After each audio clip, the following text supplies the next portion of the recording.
Welcome in to the Jamie Waffles Footy channel. How is everyone doing on this fine day? Basically, I'm here today to talk about Arsenal's transfer rumours, Arsenal news, just kind of in general. I'm going to try and make it a daily Arsenal stream. So, I'm going to start off by talking about the Benjamin Sesko news. So, coming from Fabrizio Romano, Benjamin Sesko has decided to stay at RB Leipzig and sign new contract on improved terms. Decision made for talented striker similar to what Haaland decided back in the days at BVB. Sesko will stay at Leipzig with a new gentleman's agreement for further exit. So to sum it all up, people, Sesko is staying. The Sesko dream is officially over. We've all been looking at the compilations, been watching him thoroughly, looking forward to watching him at the Euros. So, but that's all been rebuffed by Benjamin Sesko himself. He's looked at both sides of Chelsea, Arsenal, Manchester United. They all had an offer on the table for him, and he's decided what was best for his future was to stay at RB Leipzig. I don't know whether you agree on this or not, but let me know in the comments down below. And please, please, please remember to hit that free punch combination by liking, subscribing, and commenting down below. So my thoughts on Sesko, I thought he would have been a really, really good signing for us. But unfortunately, he's obviously staying put. That moves on over to Victor Osimhen. Will we be going in for Victor Osimhen now? That's kind of the question that I'm posing today. Do you see Victor Osimhen coming our way? So I'm going to move over to some Victor Osimhen news. What's been correlated today? Napoli are drawing up plans regarding the exit of Victor Osimhen. So they've lined up plans for either Romelu Lukaku or Artem Dovbyk. I don't know if I butchered that name, people, but that is how it is looking on my end. Lukaku is an obvious choice for new Napoli boss Antonio Conte. Having brought in the best of the Belgian at Inter during the 2020 to 2021 title-winning season, Dovbyk enjoyed a successful season in his own last term, scoring 24 times in 36 La Liga appearances. 24 goals in 36 La Liga appearances. Big, big, big numbers. Because we all know that La Liga is not no joke of a league. It's not like League Earn. It's not like that, mate. It's really, really not. It's quite a difficult league. People obviously know that Real Madrid quite dominate Real Madrid, Barcelona, Atletico Madrid. But there is a lot of teams that are coming through that seem a lot better. So if they're lining up future talks with other players, they're obviously wanting Victor Osimhen to go, which we all know that Napoli and Victor Osimhen want to cut ties. So they're kind of thinking, they're putting out there that's 120 million euros that someone has to come in to come and collect Victor Osimhen and take him off their hands. And we all know what Napoli are like. Notoriously hard team to go and negotiate with, which we found out in the past with Gonzalo Higuain and players like this. But yeah, so what are you thinking, people? Are you thinking of Victor Osimhen now? Because obviously that the Benjamin Sesko dream is long gone. My thoughts, I don't know where Victor Osimhen's head was at, because he's been speaking to Saudi Arabian clubs as well. So if he's speaking to Saudi Arabian clubs, is he kind of in it just for the money? Or is he thinking about his long-term future like Sesko has? I don't really blame Benjamin Sesko for the way he's gone about it. He would have to come all the way over to the Premier League. He's had one relatively good season over in Bundesliga where he has scored 16 goals and had 3 assists. So heading over to the Premier League for either Manchester United, Chelsea or Arsenal, that's all the teams that were linked with Benjamin Sesko, might have been a step too early for Benjamin Sesko. But we do need, as Arsenal fans, we all know we need a striker. Whether Havertz come in the latter end of the season and played really, really well in that centre forward role, we do need that change of that person is just a spark who can just get in one shot, one goal. That's what we do need in this Arsenal team. Moving over to some other news. Let me have a look. So in some other news, Arsenal have reportedly made contact with Everton over the acquisition of Amadou Onana. I've heard this on many, many, many sources. I'm a little bit underwhelmed by this. Onana is, don't get me wrong, he is a good Premier League proven player. But would he? So I'm assuming by that signing, this is how we know that defensive midfield signing, people, is if Declan Rice, if they come in for a number 6, that means Declan Rice is playing the 8. But if they come in for a number 8, we know that Declan Rice is predominantly going to play as the number 6. So let me know in your comments down below whether you think Amadou Onana would be a good acquisition for the Arsenal. But this is what is being rumoured today, that Amadou Onana, Arsenal have made contact with him. And also Arsenal are reportedly in for Bologna forward Joshua Zirkzee. He's been very, very good over there. Bologna have had a very, very good season, making the top 4. So I don't really know too much about Joshua Zirkzee. I've mainly focused on Sesko and Osimhen. And I had a chap on my podcast the other day. He was Nigerian. His name is Regular Sports. And he said all he said to me was Victor Osimhen is an absolute bagsman. When he sees the chance of a goal, he scores pretty much. And that's exactly what we need at Arsenal. Let me know in the comments down below what positions you think Arsenal need to improve on. I think we need a striker. We need a backup for Bukayo Saka. We need another centre midfielder. And then whether Thomas Partey leaves or not is yet to be seen. But I think we need to bring in either 2 if Partey doesn't stay, or 1. I'm just going to touch on Thomas Partey, people. Unless a good offer comes in for Thomas Partey, I think his position should be still in the Arsenal ranks. So, for example, if a 30 to 40 million pound offer comes in for Thomas Partey from the Saudi Arabian League, then I say take it, because he's very, very injury prone.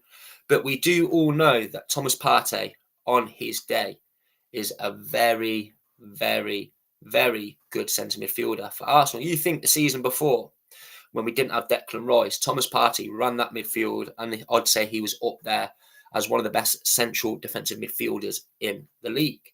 And we all hyped him up, but he was. Essentially, he was there as a lone figure, a lone man. And then obviously later on in that January, so I'm talking not the last season, the season before, we brought in Jorginho as a backup for him and also to play alongside him. So my thoughts on Thomas Partey is, if we don't get an astronomical offer, then he should stay with the Arsenal. But if a big offer does come in, then maybe we should think about taking it and then bringing in someone new. I don't know who yet, but it just depends really, lads. The other centre midfield position, obviously there's Amadou Onana, there's Douglas Luiz, which I'm going to touch on now. So let me come over here, boys and girls. Douglas Luiz. So basically, Aston Villa with FFP have to make up £60 million by the end of June. So the easiest possible way for them to make up that money is what I'm seeing, and what a lot of reports are going around from Fabrizio, from Orny, from a lot of teams, is that Douglas Luiz is the one to make way for that £60 million. Apparently £50 million will get Douglas Luiz. Let me pose a question to you people. Let me pose a question. Would you be happy with a Victor Osimhen and a Douglas Luiz? Because obviously Sesko's out of the equation now, boys. Sesko is out of the equation. So the only real striker I can see us going in for would be a Victor Osimhen. and we all know that that price tag's very high. So if it would have been a Sesko, we would have been looking at a Benjamin Sesko and kind of a Bruno Guimaraes. I don't know if I butchered his name, people, but Douglas Luiz and Victor Osimhen, would you say that is a good season? Let me know in your thoughts down below. And I'm currently live on Twitter and YouTube. So if you've got any comments for me, I will answer them as I am going along. But yeah, so Douglas Luiz is currently on the transfer market. So Juventus are heavily linked with him, and so are we. I'd be very, very, very happy with Douglas Luiz, to be honest with you, lads. My preference of Douglas Luiz and Bruno is actually Douglas Luiz. It might sound really, really mad because Bruno is high valued. He's had really, really good season with Newcastle. But Douglas Luiz has been that anchor for Aston Villa. I watched him live when I went and watched Arsenal play Aston Villa, not last season, the season before, when Jorginho scored that goal where it hit the bar and it went off Martinez, and Douglas Luiz was there that day. And from what I gather, Douglas Luiz is a very, very technically gifted player. And he would sit, the kind of thing what we would have there, boys, if Douglas Luiz did come in, it would be a double pivot with Declan Rice and Douglas Luiz, where they can alternate from 8 to 6, 8 to 6, where Declan Rice is a better defensive midfielder, but Douglas Luiz can sit there as a deep line playmaker because he can break through the lines. Douglas Luiz is a very, very technically gifted footballer, people, and I will back that all day long. If we went and got Douglas Luiz and Victor Osimhen, I would be very, very happy. Moving over, I do think we need a left back.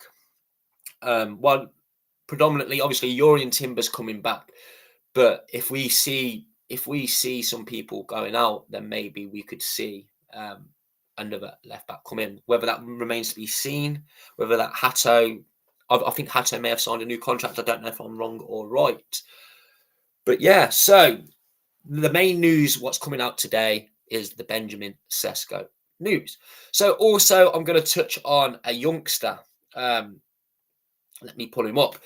Chido Obi Martin decision as offer made. Arsenal are hoping they can persuade teen star Chido Obi Martin to stay at the club amid interest from Bayern Munich, writes Simon Collins. The Gunners have made the striker an offer to stay, which will see him on a scholarship this summer, penning a professional contract in November when he turned 17. But the club are having to fight off interest from around Europe, with Bayern Munich understood to have made a lucrative offer for Obi Martin. We've all seen his goals tally last season.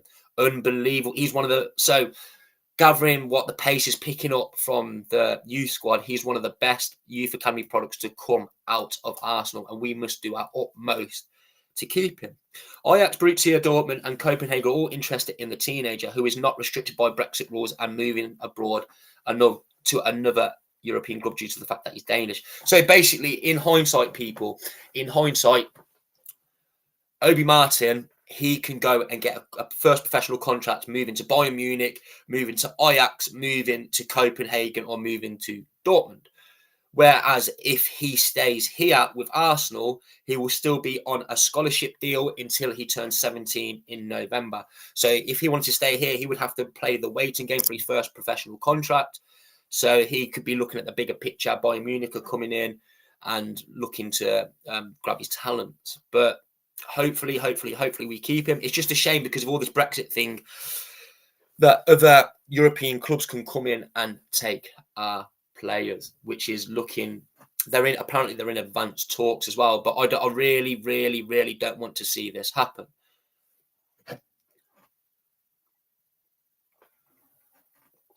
But let me know your thoughts down below regarding Chido Obi Martin. While we're here, we're up to about 15 minutes, people. So if people can like, comment, and subscribe, do that 3-punch combination for me.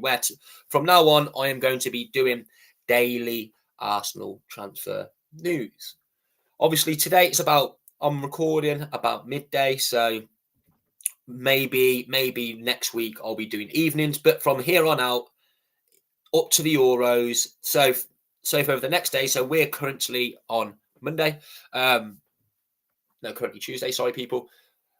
I'll be doing Wednesday, Thursday, Friday, Saturday, Sunday, and also over on my channel. If you want to go check it out, I've just uploaded a new podcast with Sparks regarding the Group C, England's group, and every single day we are doing a deep analysis into each team of each group. So 2 days ago we did Group A and Group B, and then yesterday we did England's group, which obviously is Slovenia, Denmark, and Serbia.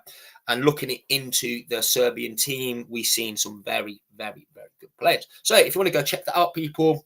Obviously, if you're watching here on YouTube now, just go further back in my post. It'll be my last podcast I've posted. So please go check that out. Moving back over to Obi Martin. It's a similar thing to Ethan Nwaneri. Further down the past year. I think he signed his contract last year. So last summer. So it's a very similar aspect where other teams will come in, European clubs. I think Real Madrid were in for him, Man City were in for him.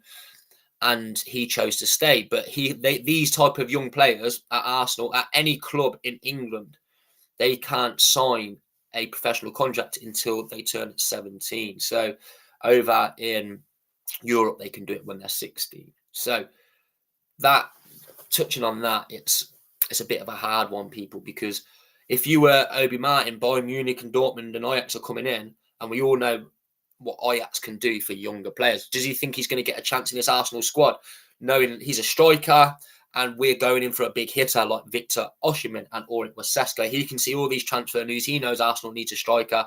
Where does he see himself playing? Where maybe he can go over to Ajax and get some experience. He might get into the first team by next season. He might be getting a couple of appearances. But it all depends on what Arteta and Edu are offering Obi Martin, whether they can see him coming into the first team this season to make maybe a couple of League Cup appearances, going out on loan. It could be anything, people. But it's all in his hands for the young boy. I think he scored, was it like 12, 13 goals against Liverpool, if I remember correctly. Something stupid like that. I think he scored 24 goals in the youth setup this season. So it's a shame. It's a big shame if he would leave, but there you have it. I'm going to wrap it up there, people. This was just a quick introduction of my Arsenal daily news, whether it's transfers or more along the aspects of outgoings, or just say potentially if Mikel Arteta's contract, when he signs that, just anything Arsenal related, I'll be uploading every single day. I'll be coming on Twitter and YouTube live every single day. So just a quick overview. Go check out my channel, which is Jamie Waffles Footy. Also on, let me put the captions here. Also on TikTok, I am Jay Gunner.